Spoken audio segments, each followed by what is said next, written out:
Good morning. Last class में हमने adipose cell वसीव कोशिकाओं के बारे में देखा था, वसा कोशिकाओं के बारे में ये देखा। ठीक, हमने क्या पढ़ क्या रहे हैं सब? हम कंपोनेंट ऑफ कनेक्टिव टिश्यू पढ़ रहे हैं, कनेक्टिव टिश्यू के घटक पढ़ रहे हैं, जिसमें क्या है सेल, फाइबर, मैट्रिक्स, जिसमें हमने 4 टाइप की सेल पढ़ ली हैं। कौन कौन सी? Fibroblast cell, macrophage, mast cell and adipose cell. आज हम बात करेंगे lymphocyte cell and plasma cell के बारे में। ठीक, तो हम दोनों को एक साथ पढ़ेंगे। लिम्फोसाइट और प्लाज्मा सेल्स दोनों क्या है? लिम्फोसाइट सेल्स जो होती है अमीबॉइड शेप में होगी, जो कि WBC का एक टाइप होता है। ठीक, यदि हम ब्लड की बात करें, ब्लड में क्या क्या होता है? हमारे ब्लड में हमारे सेल्स होती हैं, जिन्हें क्या बोलते हैं? फॉर्म्ड एलिमेंट कहते हैं, कोशिकाएं होती हैं। दूसरा क्या होता है? प्लाज्मा होता है, जिसमें क्या होता है? वाटर कंटेंट होता है। सेल जो होता है कोशिका, वो कितना पार्ट बनाता है? 45%। और प्लाज्मा जो होता है 55% पार्ट बनाता है। ठीक, तो हम बात करेंगे इसकी सेल की। सेल 3 टाइप की होती है। कौन कौन सी? आरटीसी, WBC एंड प्लेटलेट की बात करेंगे। आरबीसी, WBC एंड प्लेटलेट, जिसमें हम पढ़ेंगे प्लेटलेट के बारे में, सॉरी WBC के बारे में।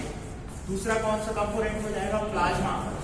ठीक, तो हम WBC के बारे में पढ़ेंगे। आरबीसी जो ऑल्सो नोन है एरिथ्रोसाइट, फुल फॉर्म क्या होता है? रेड ब्लड सेल्स, लाल रक्त कणिकाएं, श्वेत रक्त कणिकाएं एंड प्लेटलेट होती हैं।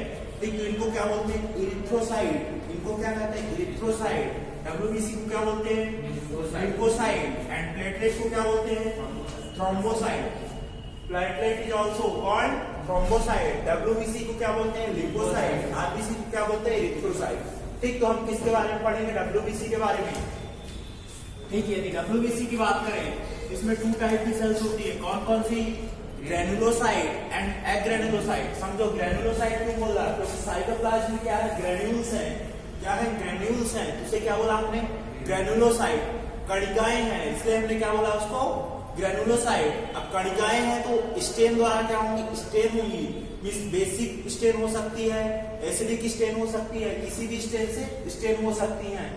ठीक, तो WBC 2 टाइप की होंगी। कौन कौन सी? ग्रेनुलोसाइट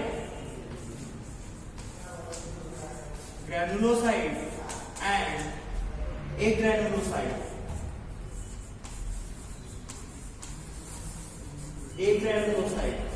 ठीक, ग्रेनुलोसाइट में क्या क्या आते हैं? पता है किसी को? कौन कौन सी? कौन कौन सी? Neutrophil, basophil and eosinophil. Neutrophil, basophil and eosinophil. ठीक, न्यूट्रोफिल, बेसोफिल, इओसिनोफिल। न्यूट्रोफिल इसलिए नाम दिया जाता है क्योंकि ये एसिडिक या बेसिक किसी भी डाई से स्टेन कर सकते हो। बेसोफिल की बात करें तो इसको किस डाई से स्टेन करेंगे? बेसिक डाई से। इओसिनोफिल की बात करें तो इओसिनोफिल को किस डाई से स्टेन करेंगे? Acidic dye. बेसिक डाई का नाम मैंने क्या बताया था? Methylene blue. और एसिडिक डाई जो होती है इओसिनोफिल, नाम में ही काम है इओसिनो, इओसिन द्वारा स्टेन होती है। यदि इनकी बात करें तो इसमें 2 टाइप की आती है। कौन कौन सी? जल्दी बताओ। Monocyte and lymphocyte. Monocyte and lymphocyte. अब किसकी बात कर रहे थे अभी? लिम्फोसाइट की बात कर रहे थे कि नहीं? लिम्फोसाइट कितनी टाइप की होती है? कौन कौन सी? T lymphocyte and B lymphocyte. T lymphocyte and B lymphocyte. ठीक, अब जो होती है T लिम्फोसाइट का काम क्या होता है? B लिम्फोसाइट का काम क्या होता है? दोनों का काम क्या होता है? इम्यूनिटी को बूस्ट करना। पैथोजन, बैक्टीरिया, वायरस को किल करती है, इम्यूनिटी प्रोवाइड कराती है। कैसे प्रोवाइड कराती है उसकी बात करते हैं। तो T लिम्फोसाइट जो कि सेल मेडिएटेड इम्यून रिस्पॉन्स देती है, इस कोशिका द्वारा करती है। B जो होती है लिम्फोसाइट है एंटीबॉडी मेडिएटेड इम्यून रिस्पॉन्स देती हैं, ह्यूमरल रिस्पॉन्स देती हैं। ठीक, अब इसको समझते हैं क्या है सेल मेडिएटेड इम्यून रिस्पॉन्स, क्या है एंटीबॉडी मेडिएटेड इम्यून रिस्पॉन्स क्या है। देखो, लड़ाई होती है, मान लेते हैं 2 लोगों के बीच में लड़ाई होती है, पुलिस की बात होती है, और दूसरा मान लेते हैं नक्सलवादी होते हैं या गैंगस्टर्स होते हैं, जो भी होते हैं, तो लड़ाई दो तरह से हो सकती है। एक तो हो सकती है बंदूक के थ्रू लड़ाई हो सकती है, दूसरा डायरेक्ट जाकर के, बंदूक नहीं है, कोई भी वेपन नहीं है, कोई भी हथियार नहीं है, डायरेक्ट जा हैंड टू हैंड लड़ाई। हैंड टू हैंड हो मिस, हम मान लेते हैं पर पुलिस जो है क्या है, एक सेल है, नक्सलवादी भी क्या है, एक सेल है। अब नक्सलवादी हार्मफुल सेल है, पुलिस जो होती है यूजफुल सेल है। तो पुलिस कैसी सेल है, इस टाइप की सेल है, लिम्फोसाइट वाली, और नक्सलवादी जो होती है पैथोजन बैक्टीरिया वायरस, यही है कि नहीं। अब इनको क्या करना है, हटाना है, किल करना है, ठीक। अब जो होती है इसको हम क्या कर सकते हैं, सेल जो होती है, पुलिस जो है डायरेक्ट जाकर के क्या कर सकती है, इससे लड़ सकती है हाथ से, ठीक। यदि हमारा इम्यून सिस्टम स्ट्रांग होगा तो इसको हरा देगा। यदि पुलिस स्ट्रांग हुई किसको हरा देगी, नक्सलवाद को, या जो भी है गैंगस्टर्स है या आतंकवादी जो भी है, ठीक, उनको हरा देगी। लेकिन यदि नक्सलवाद ज्यादा स्ट्रांग हुए तो इनको हरा देंगे। नक्सलवाद हरा देंगे, इस नक्सलवाद को हमने क्या माना था, पैथोजन माना था कि नहीं। पैथोजन स्ट्रांग हुआ मींस हमारी बॉडी को क्या किया, उसने हरा दिया। हमारी बॉडी को हराया तो क्या हुआ, इन्फेक्शन हो जाएगा, डिसीज हो जाएगी कोई, जैसे कोई मान लेते हैं पोलियो वायरस है, या पोलियो वायरस तो पोलियो एलिमिनेशन हो चुका है पूरी तरह से इंडिया से। मान लेते हैं कॉमन कोल्ड का राइनो वायरस। राइनो वायरस कब होता है, राइनो वायरस सर्दी जुकाम वाला सीजनल होता है। इसमें क्या होता है, जिसकी इम्यूनिटी ज्यादा स्ट्रांग होती है उसको सर्दी जुकाम के चांसेस कम होते हैं, ठंड लगने के चांसेस कम होते हैं। जिसकी इम्यूनिटी वीक होती है तो हल्का सा भी ठंड पानी पिया या कुछ कोल्ड में गया तो उसको क्या हो जाता है, सर्दी जुकाम हो जाता है। क्यों, क्योंकि उसकी इम्यूनिटी बूस्ट है। इस उसको जो होते हैं बैक्टीरिया वायरस, जो भी राइनो वायरस है, वो इम्यूनिटी को क्या कर पा रहा, हरा पा रहा, ठीक। अब इसमें क्या है, नक्सलवाद जो है डायरेक्ट पुलिस को हाथ से लड़ रहे हैं। इसमें कौन से आएंगे, ये टी टाइप वाले, ये टी टाइप वाले कौन से हैं, टी टाइप वाले। क्या हो, क्योंकि इसमें डायरेक्ट जाके लड़ रहे हैं, ठीक। दूसरा क्या होगा, दूसरे 20 टाइप में क्या होता है, बंदूक की गोली। अब बंदूक की गोली, उनके पास क्या है, वेपन है, दोनों के पास वेपन है, दोनों के पास वेपन है।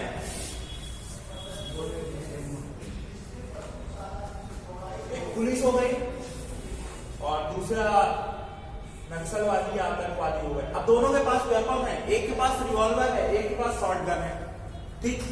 रिवॉल्वर और शॉर्ट गन में अंतर बता। रिवॉल्वर जो होती है तो उसको ज्यादा स्पीड होती है, शॉर्ट गन ज्यादा स्पीड होती है, रिवॉल्वर, ठीक।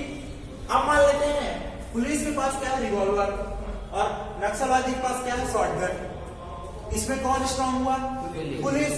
अब पुलिस रिवॉल्वर से क्या निकलेगी, बंदूक की गोलियां निकलेंगी कि नहीं, मजल से निकलेंगे कि नहीं, ठीक। वो क्या करेंगे, इसमें कोई ये डायरेक्ट जाके लड़ रहे हैं क्या, नहीं लड़ रहे हैं, दूर से लड़ रहे हैं, कोई मटेरियल या वेपन रिलीज कर रहे हैं, मजल से निकल रही है, वो जाके किल कर रही है, ठीक। अब इसी में मान लेते हैं यदि पुलिस के पास उल्टा हो गया, इसके पास ये हो गया, इसके पास शॉर्ट गन हो गई, ठीक, तो क्या होगा, पुलिस को हरा देगी नक्सलवादी की नहीं, मींस ये ज्यादा, इनके पास ज्यादा वेपन है, इनके पास कम वेपन है, तो ये हरा देंगे। सिंपल से समझो। अब इसी में बी सेल्स, पुलिस हमारे क्या है, मान लेते हैं बॉडी है। अब बॉडी क्या रिलीज कर रही है, एंटीबॉडी। एंटीबॉडी क्या है, मजल्स, मींस गोलियां हैं, और ये क्या है, पैथोजन बैक्टीरिया वायरस है तो केमिकल रिलीज ही करेंगे, ठीक।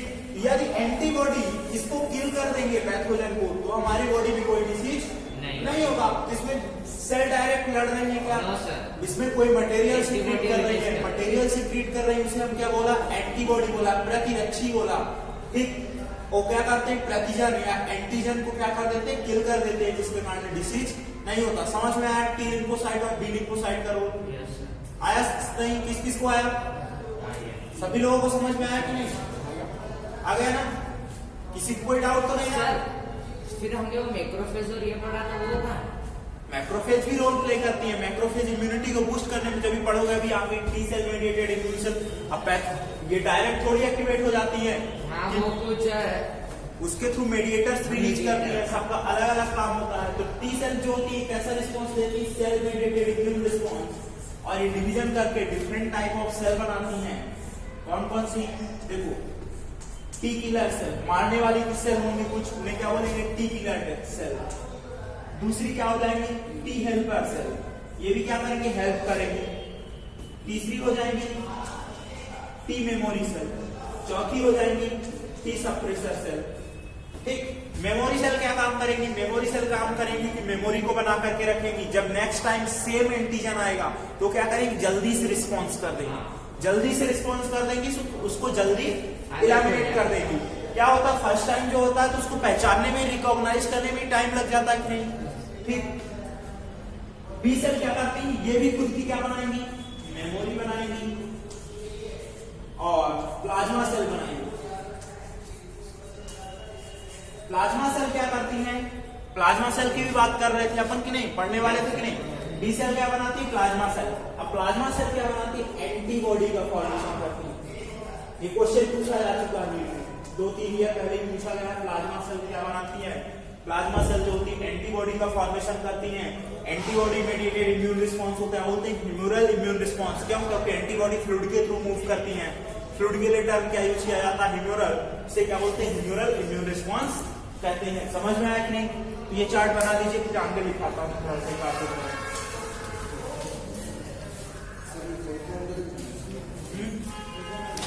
किसका बोलते जाता हूँ,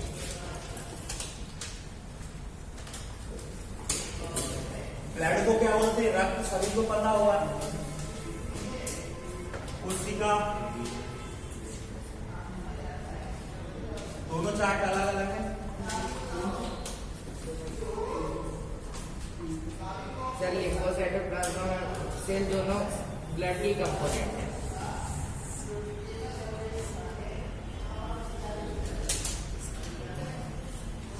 ब्लड, रक्त के 2 कंपोनेंट्स होंगे, क्या क्या, प्लाज्मा एंड सेल्स, कोशिका और प्लाज्मा। ठीक,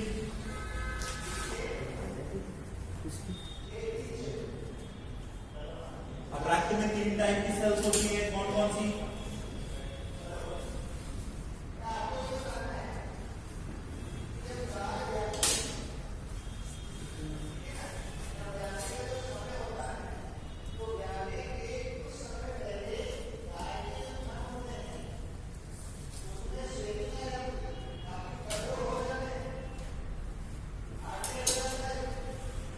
आरबीसी, डब्ल्यूबीसी, प्लेटलेट, लाल रक्त कणिकाएं, श्वेत रक्त कणिकाएं एंड प्लेटलेट। ठीक है ना, इंग्लिश में लिख लो, ज्यादा सही है।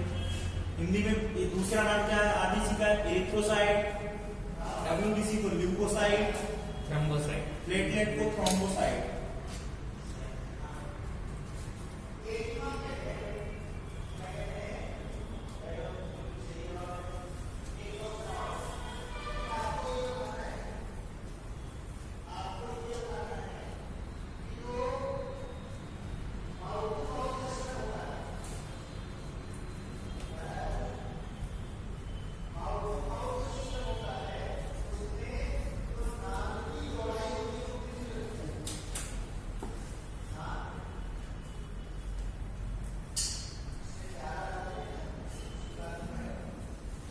डब्ल्यूबीसी में ग्रैनुलोसाइट, एक ग्रैनुलोसाइट। सर मतलब ये ग्रेन्युल के शेप में होती है, ग्रैनुअल शेप नहीं होंगे, साइटोप्लाज्म में ग्रैन्यूल्स होंगे।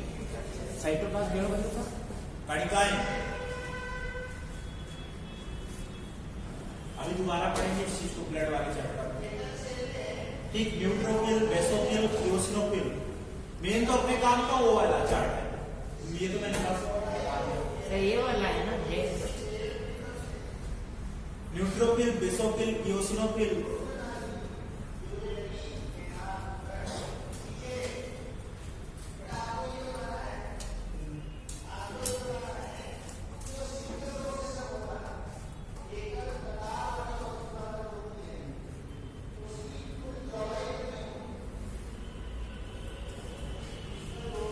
Lymphocyte, monocyte.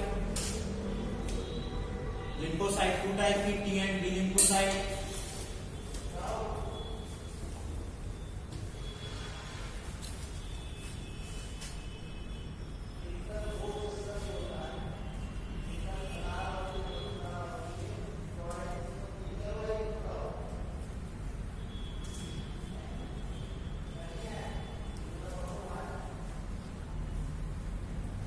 CMIR मतलब सेल मेडिएटेड इम्यून रिस्पॉन्स, कोशिका उपार्जित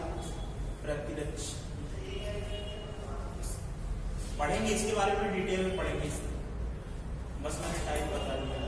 सर ये लिखना है टी की जगह टाइप में लिख दो। एंटीबॉडी की कितने टाइप की होती? 5 टाइप की। कौन कौन सी? एंटीबॉडी के टाइप कौन कौन बताएगा? बताओ।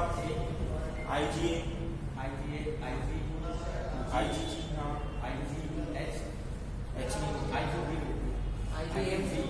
नहीं, आईजीएम और आईजीडी, आईजीई।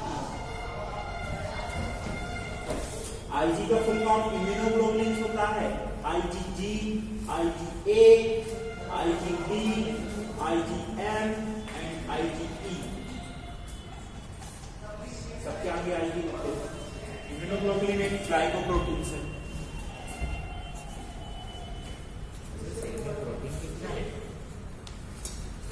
अलग अलग सेल पर डिफरेंट है। सर ये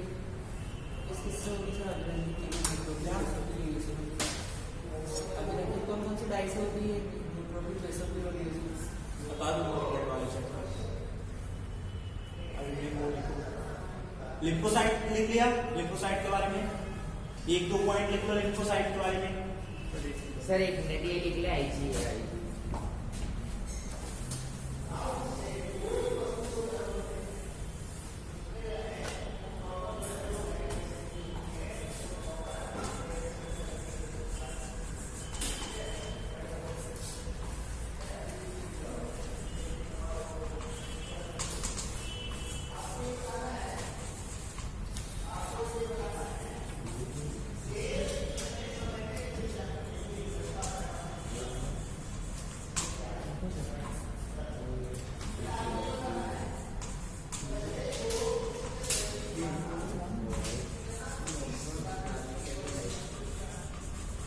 लिम्फोसाइट का फंक्शन पता चल गया क्या है?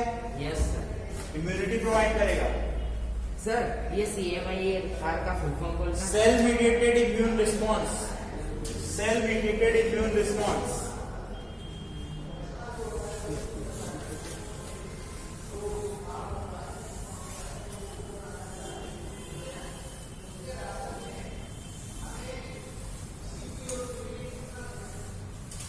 लिम्फोसाइट के बारे में ये पॉइंट लिखे हुए हिंदी में लिख लेना। अमीबा के आकृति की कोशिकाएं होती हैं।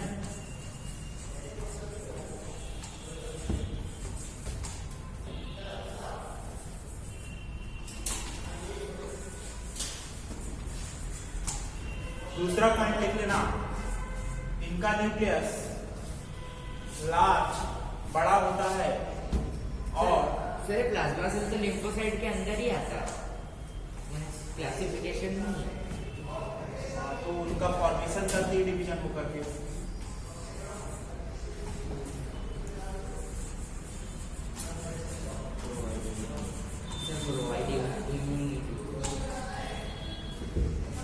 Less amount of cytoplasm provide immunity.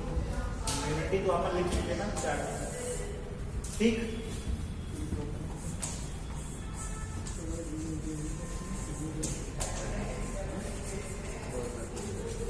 कम मात्रा में कोशिका द्रव्य होता है। लिम्फोसाइट में लिखो अमीबॉइड इंसेक्ट, अमीबा की आकृति की होती है, न्यूक्लियस बड़ा होता है, कम मात्रा में साइटोप्लाज्म होता है। कितने टाइप की होती है? 2 टाइप की, T and B lymphocyte.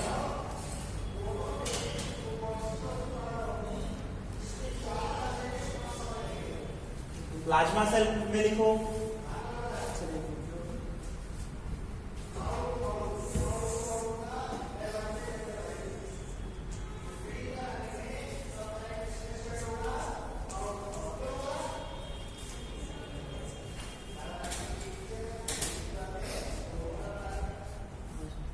Amoeba की आकृति की कोशिकाएं होती हैं। इनका न्यूक्लियस कैसा होता है? कार्टवील से। प्लाज्मा सेल के बारे में लिखते हैं। कार्टवील का मतलब क्या है? चक्का। पहिए के समान। पहिए की स्पोक होती है ना, वो न्यूक्लियस ही बना रखा है। ठीक है, स्पोक है, ईलियम है, उसके समान है कि नहीं? स्टार्ट व्हील से न्यूक्लियस होता है।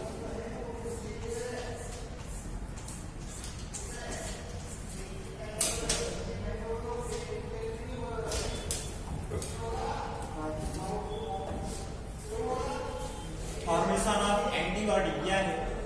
प्रतिरक्षी सर ये मेन फंक्शन का निर्माण करती है।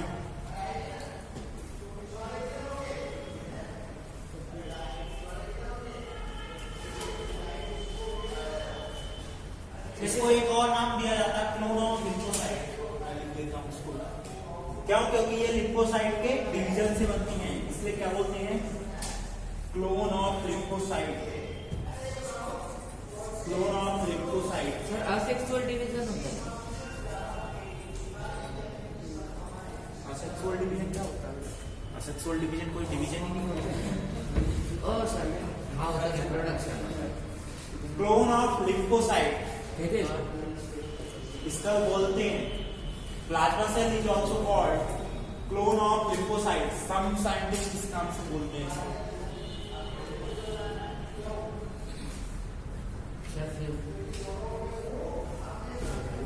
इसे क्लोन ऑफ लिम्फोसाइट कहते हैं। क्लोन मतलब क्या होता है? सर जो इसी के जैसे आप जो बढ़ती हैं उसे क्या बोलते हैं? Clone of lymphocyte. अब बात करेंगे हम फाइबर के बारे में। यहां तक किसी को कोई डाउट?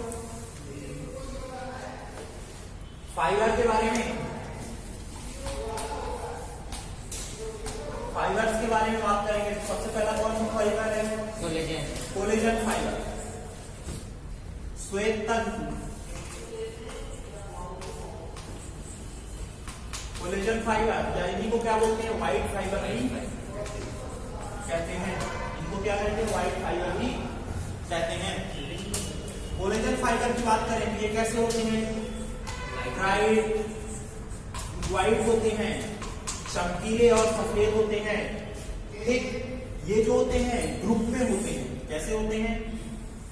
ग्रुप में होते हैं, अनब्रांच्ड होते हैं और रिजिड होते हैं। ग्रुप में होते हैं, अनब्रांच्ड होते हैं और रिजिड होते हैं। ग्रुप में जब आकार होते हैं, ऐसा अपीयरेंस होता है ग्रुप में, उस अपीयरेंस को क्या बोलते हैं हम?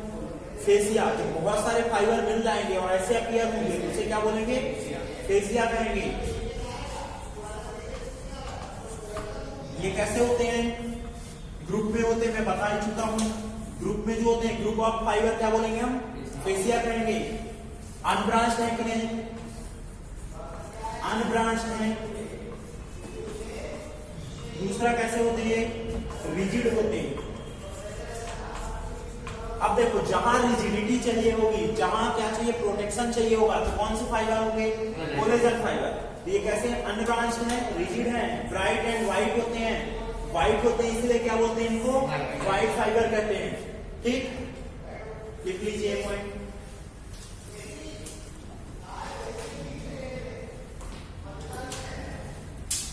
सर अपन दोनों फाइबर पढ़ रहे हैं, वो स्ट्रक्चर फाइबर ही है ना? फाइबर की स्ट्रक्चर पढ़ रहे हैं।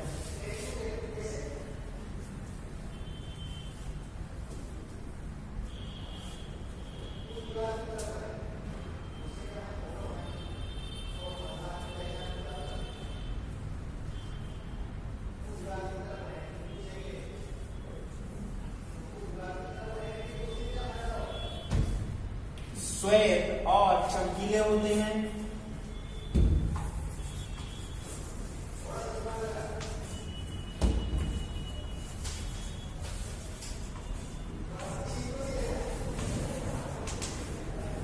श्वेत और चमकीले होते हैं। Group of bundle is called fascia. तंतुओं के समूह को फेसिया कहते हैं। ये डायग्राम बना लेना तो समझ में आ जाएगा इसमें। Group of bundle is called bundle of fibre. Bundle of fibre is called fascia. Bundle of fibre is called fascia.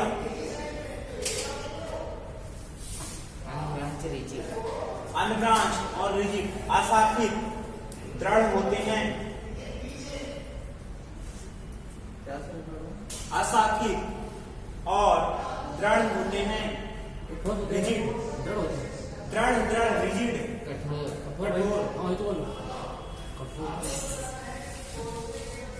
ठीक। Next point, made up collagen protein, collagen protein से बने होते हैं।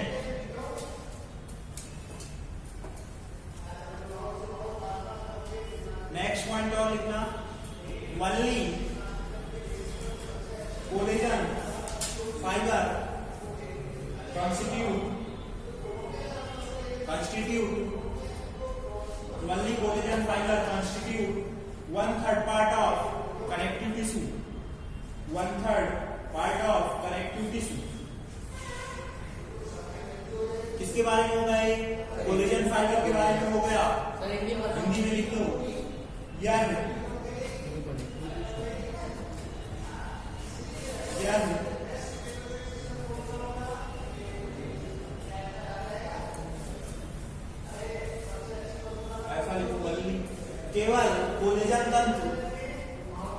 केवल कोलेजन तंतु संपूर्ण संयोजकता का केवल कोलेजन तंतु संपूर्ण संयोजकता का 1/3 भाग बनाते हैं।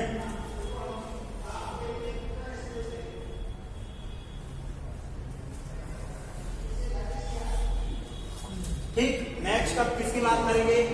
येलो फाइबर की बात करेंगे, या उनको क्या बोलते हैं? Elastic fibre.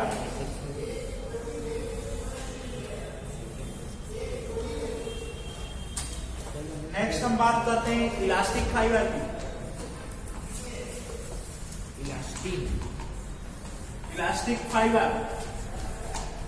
इलास्टिक फाइबर कौन सी प्रोटीन से बने होंगे? Elastic protein. इलास्टिक प्रोटीन नाम में काम है इलास्टिक मतलब प्रत्यास्थ, फैल सकने वाले। ये कहां पास प्रेजेंट होंगे? जहां इलास्टिसिटी की रिक्वायरमेंट होगी वहां पास कौन से फाइबर होंगे? Elastic fibre. इनको क्या बोलते हैं? पीत तंतु भी कहते हैं। येलो फाइबर हिंदी में देख लेना, पीत तंतु। इलास्टिक फाइबर ये कैसे अपीयर होते हैं? ब्रांच होते हैं और ये ग्रुप में नहीं आकार होते। ये कैसे होते हैं? सिंगल होते हैं।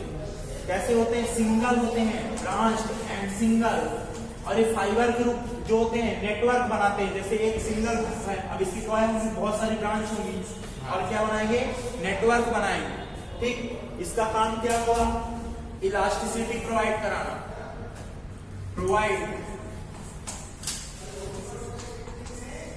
इलास्टिसिटी।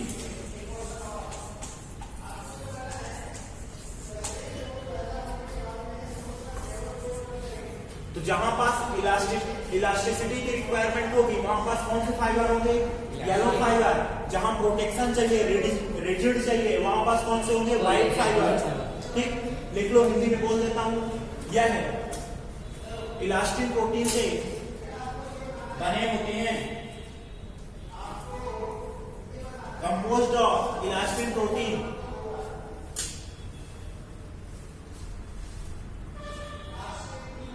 नेक्स्ट, ये शाखित होते हैं लेकिन एकल होते हैं, सिंगल होते हैं, but arranged singly. Sir single रहते फिर नेटवर्क कैसे बनाते हैं? एक से जुड़े तो क्या? अरे तो भैया एक फाइबर से भी बहुत सारे नेटवर्क ब्रांचेस निकलेगी, बाकी रहेंगे single. They are branch fibre, they are branch fibre but arranged singly.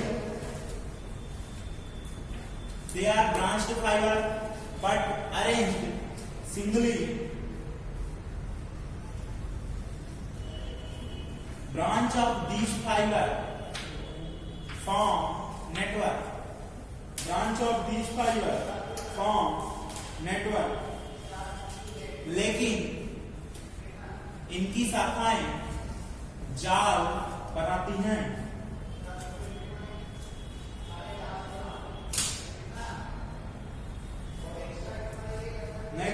लिखो maximum elasticity present, maximum elasticity present इनमें सर्वाधिक प्रत्यास्थ क्षमता या प्रत्यास्थता पाई जाती है, इनमें सर्वाधिक प्रत्यास्थता पाई जाती है।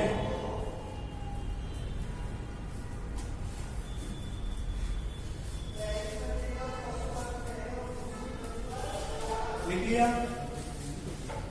नेक्स्ट पॉइंट लिखो, फिर इसी में they are highly resistant to chemical, they are highly resistant to chemical, यह है रासायनों के लिए अत्यधिक प्रतिरोधी होते हैं, अत्यधिक प्रतिरोधी होते हैं। ठीक, केमिकल्स में कोई केमिकल डालेंगे तो इजीली डिसॉल्व नहीं होंगे, इसका मतलब ये। नेक्स्ट फाइबर कौन सा आएगा अपना? रेटिकुलर। Reticular fibre. प्रत्यास्थ मतलब फैल जाती है। फैलना, इलास्टिसिटी प्लस प्रत्यास्थ को क्या बोलते हैं? इलास्टिसिटी। सर मेरे प्रेजेंट कहाँ रहते होंगे इलास्टिसिटी का बारे पढ़ेंगे में? अभी येलो फाइबर्स कनेक्टिव टिश्यू पढ़ेंगे तो वहां पढ़ेंगे। ठीक, नेक्स्ट फाइबर लिखो रेटिकुलर फाइबर। चल लिख लिया। रेटिकुलर फाइबर्स इसमें लिखो composed of reticulin protein, reticular fibre के बारे में लिखो रेटिकुलिन प्रोटीन, रेटिकुलर फाइबर के बारे में लिखो कंपोज्ड ऑफ रेटिकुलिन प्रोटीन, यह है रेटिकुलिन प्रोटीन से बने होते हैं। नेक्स्ट पॉइंट लिखो present in lymphoid organ, present in lymphoid organ, यह है लसिका अंगों में, प्रेजेंट इन लिम्फॉइड ऑर्गन, यह है लसिका अंगों में उपस्थित होते हैं।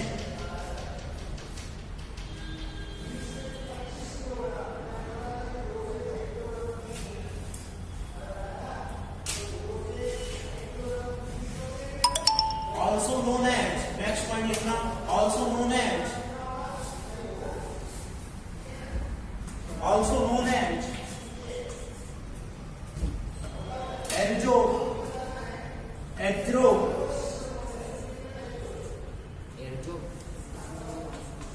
एड्रोफिल फाइबर, इन्हें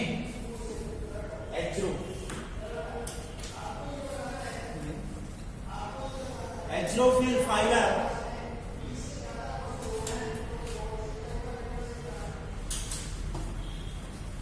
also known as argyrophil fibre, they can be, इसी में they can be stained with silver salt,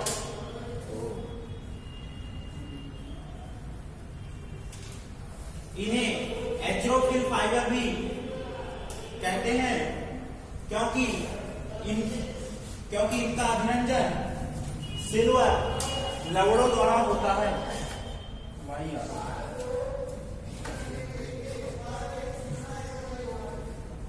क्योंकि इनका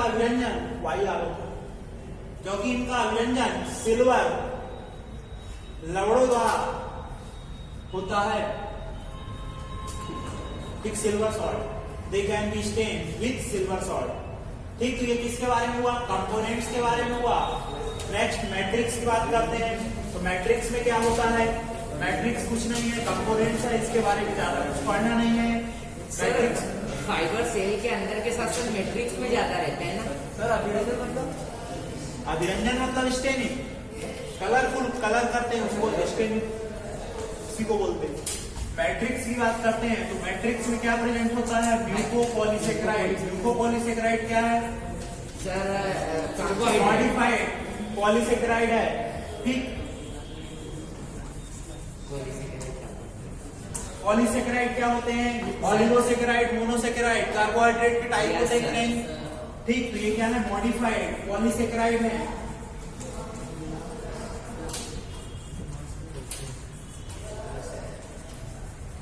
और मॉडिफाइड पॉलीसेकेराइड के फॉर्म में क्या प्रेजेंट होते हैं मैट्रिक्स में, hyaluronic acid Ronik acid present होते हैं। ये 3 पॉइंट तो बस मैट्रिक्स मैट्रिक्स खत्म हो जाएगा इसके साथ। अब बात करेंगे हम कनेक्टिव टिश्यू के टाइप की बात करेंगे। इसके बाद जो हमने लिखा था, सर मेरा क्वेश्चन था, पूछू क्या? कि सर जो सेल रहती है उसके मैट्रिक्स में फाइबर भी रहेंगे, कनेक्टिव टिश्यू में हाइलुरोनिक एसिड। सेल के मैट्रिक्स, सेल में मैट्रिक्स कैसे हो जाएगा? सर सेल के बाहर मतलब जो इंटरनल सेल्यूलर स्पेस रहती है उसमें मैट्रिक्स क्या है? मैट्रिक्स जो होते हैं इंटरसेलुलर स्पेस में जो फ्लूइड होगा उसी को तो मैट्रिक्स बोलते हैं। मैट्रिक्स में क्या होंगे? हाइलुरोनिक एसिड होंगे। जो इंटरसेलुलर स्पेस होगा उसमें फाइबर भी होंगे। हाँ दोनों होंगे। दोनों होंगे, हो भी सकते हैं, नहीं भी हो सकते, ऐसा जरूरी नहीं कि फाइबर तो रहेगा। मैट्रिक्स तो रहेगा। हिंदी में आधात्री बोलते हैं मैट्रिक्स को। पहले बात तो लिख लो, मैट्रिक्स को आधात्री या ग्राउंड सब्सटेंस लिख लेना इसी को। हाँ सर, एनसीईआरटी में ग्राउंड सब्सटेंस भी लिखा। ग्राउंड सब्सटेंस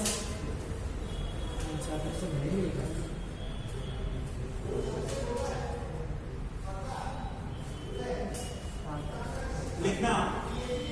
संयोजी ऊतक की मैट्रिक्स, संयोजी ऊतक की मैट्रिक्स म्यूकोपॉलीसेकेराइड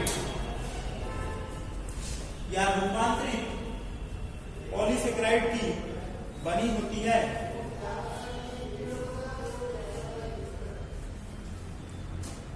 म्यूकोपॉलीसेकेराइड की बनी होती है जो हाइलुरोनिक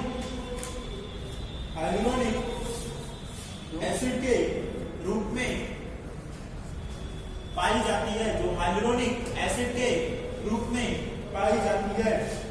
इंग्लिश में लिखना हो तो लिख लेना, matrix is composed of mucopolysaccharide. Matrix is composed of mucopolysaccharide, bracket में लिख लेना, modified polysaccharide which is present in the form of hyaluronic acid. देखो मैं मेन टर्म इसलिए लिखता हूँ तो उससे अपने को थ्योरी कम हो जाती है। Yes sir. ठीक, इसलिए मैं मेन टर्म लिख देता हूँ, बाकी तो अपन समझ गए हैं, रिवीजन करेंगे तो याद रहती है। ये क्या हो जाता है, इसी के साथ कंपोनेंट खत्म हो जाते हैं। अब नेक्स्ट हम बात करते हैं किसकी, कनेक्टिव टिश्यू के टाइप की बात करते हैं। कितने टाइप के थे हमने डिवाइड किया था, loose connective tissue, dense connective tissue and special type of connective tissue. ठीक, इसको लिखेंगे नेक्स्ट क्लास में, आज समझ लेते हैं बस, ठीक है ना। लूज कनेक्टिव टिश्यू शिथिल संयोजी ऊतक, डेंस कनेक्टिव टिश्यू विशिष्टीकृत, सघन संयोजी ऊतक स्पेशलाइज्ड एंड विशिष्टीकृत कनेक्टिव टिश्यू, जिसमें क्या आते हैं, स्क्लेटन कनेक्टिव टिश्यू और वेस्कुलर। संवहनीय संयोजी ऊतक, vascular connective tissue is also known as false connective tissue. ठीक, आवासीय संयोजी ऊतक कहते हैं। ठीक, लूज कनेक्टिव टिश्यू में कौन कौन से आते हैं, areolar connective tissue and adipose connective tissue. Adipose connective tissue में 2 टाइप के फैट आते हैं, brown fat and white fat. Brown fat and white fat. ठीक, अब एडिपोज कनेक्टिव टिश्यू अपना खत्म हो जाता है। ब्राउन फैट कहाँ प्रेजेंट होगा, जहां पर एनर्जी की रिक्वायरमेंट ज्यादा होगी, न्यूबॉर्न में भी। व्हाइट फैट कहाँ रिक्वायरमेंट होगी, इंसुलेटर का काम करेगा, या जो एपिडर्मिस के नीचे होता है, स्किन के लेयर के नीचे भी होता है, उसमें क्या, किसमें होता है, हाइपोडर्मिस के जो होता है। ठीक, हाइपोडर्मिस में। नेक्स्ट, यदि एरियोलर कनेक्टिव टिश्यू की बात करें तो इसमें क्या होते हैं, स्पेस होते हैं, लार्ज स्पेस होते हैं, उन्हें क्या बोलते हैं, एरियोला कहते हैं। उन्हें क्या कहते हैं, एरियोला कहते हैं। ठीक, उन स्पेस को क्या बोलते हैं, एरियोला कहते हैं। ठीक, अब इसमें क्या होते हैं, मास्ट सेल होते हैं, मैक्रोफेज होते हैं, ये सारी चीजें होती हैं। ठीक, इसके अलावा इसमें क्या होते हैं, लार्ज अमाउंट में कोलेजन फाइबर होते हैं। ये भी कहाँ होता है, स्किन की लेयर के नीचे होता है, जिसे क्या बोलते हैं, टीला सबक्यूटेनिया कहते हैं। उस लेयर को क्या बोलते हैं हम, टीला सबक्यूटेनिया। डेंस फाइब्रस कनेक्टिव टिश्यू की बात करें तो इसमें क्या आते हैं? Regular, irregular. इसके अलावा इसको ऐसे भी क्लासिफाइड कर सकते हैं, white fibrous connective tissue, yellow fibrous connective tissue. White fibrous connective tissue की रेगुलर लेयर हो सकती है, इरेगुलर लेयर हो सकती है। इसकी भी क्या हो सकती है? Regular layer and irregular layer. ठीक, व्हाइट फाइब्रस कनेक्टिव टिश्यू है, व्हाइट फाइबर है तो किसका अमाउंट ज्यादा होगा? कोलेजन फाइबर का काम क्या है? सर प्रोटेक्शन प्रोवाइड कराना। तो व्हाइट फाइब्रस कनेक्टिव टिश्यू कहाँ होगा? जहां प्रोटेक्शन चाहिए। अब प्रोटेक्शन चाहिए तो इसकी रेगुलर स्ट्रक्चर क्या बनाती है? रेगुलर स्ट्रक्चर क्या बनाती है? टेंडन। क्या बनाती है? टेंडन। रवीना टंडन। ठीक, याद रहेगा कि नहीं? टेंडन कौन बनाएगा? रवीना टंडन बनाएंगे। क्यों? क्योंकि वो हार्ड है। ठीक, इसके बाद जो होती है इरेगुलर कनेक्टिव टिश्यू। इरेगुलर में क्या हो जाएगा? सीट लाइक स्ट्रक्चर बनती है। क्या बनती है? सीट बनती है। यदि येलो फाइब्रस कनेक्टिव टिश्यू की बात करें तो इसकी भी क्या होगी? रेगुलर होगी और दूसरी क्या होगी? इरेगुलर। रेगुलर स्ट्रक्चर क्या बनाएंगी? लिगामेंट कैसे होते हैं? सर वो भी येलो फाइब्रस का काम क्या है? इलास्टिक प्रोवाइड करना। मिस कैसे होंगे? इलास्टिक होंगे कि नहीं? इलास्टिक कौन है? लिगामेंट इलास्टिक है। मिस याद रखने के लिए क्या याद रख सकते हो? इलास्टिक कौन है? इलास्टिक है। अनन्या पांडे याद रख लो, ठीक है ना? तो रेगुलर जो है लिगामेंट, रेगुलर जो होती है लिगामेंट है। अब लिगामेंट का काम क्या होगा सर? और टेंडन का काम क्या होगा? सर कनेक्ट करवाएंगे। कनेक्ट करेंगे। इरेगुलर स्ट्रक्चर भी क्या बनाएंगी? सीट बनाएंगी। ठीक, ये सीट कहाँ प्रेजेंट होगी? जहां इलास्टिक रिक्वायरमेंट होगी। और ये सीट प्रोटेक्शन, ये प्रोटेक्शन में काम करेगी। प्रोटेक्शन जैसे कहाँ प्रोटेक्शन चाहिए अपने को? पेरिकॉन्ड्रियम, पेरिओस्टियम, प्लूरल मेम्ब्रेन, इन सब में क्या होता है? व्हाइट फाइब्रस कनेक्टिव टिश्यू होता है। इसके अलावा येलो भी होता है। ठीक, अब टेंडन का काम क्या होता है? टेंडन का काम क्या है? टेंडन का सर स्केलेटल कनेक्ट करेगी। बोन टू मसल क्या करेगा? टेंडन। देखो पहले पीएमटी होता था, प्री मेडिकल टेस्ट। अब हमने नाम बदल करके रख लिया, क्या? BMT, biomedical test. क्योंकि बायो के बच्चे ही दे पाते हैं कि नहीं? तो बोन टू मसल कौन अटैच करेगा? टेंडन। याद रहेगा, कंफ्यूजन तो नहीं होगा। अब लिगामेंट कैसे होता है? इलास्टिक। अपनी बोन इलास्टिक होती है क्या? नहीं होती ना। तो दो बोन को अटैच करने के लिए कोई इलास्टिक स्ट्रक्चर चाहिए कि नहीं? तभी तो अपने पैर या हाथ जो है फोल्ड होंगे कि नहीं? ठीक, तभी तो हम क्रिकेट खेल पाएंगे कि नहीं? Yes sir. ठीक, तो उसमें क्या है? लिगामेंट का रोल आता है। अब स्केलेटल कनेक्टिव टिश्यू की बात करें तो इसमें क्या आते हैं? सर ये भी दो टाइप के हैं। टू टाइप के होते हैं। कौन कौन से? बोन और कार्टिलेज। बोन और कार्टिलेज आते हैं। इसमें क्या आते हैं? Bone and cartilage. Bone and cartilage, अस्थि एंड उपास्थि। वेस्कुलर कनेक्टिव टिश्यू की बात करें तो इसमें क्या ब्लड के बारे में। ठीक, ब्लड और लिम्फ के बारे में पढ़ेंगे। यहां तक किसी को कोई डाउट? नेक्स्ट क्लास में इसको लिखेंगे, ठीक है ना?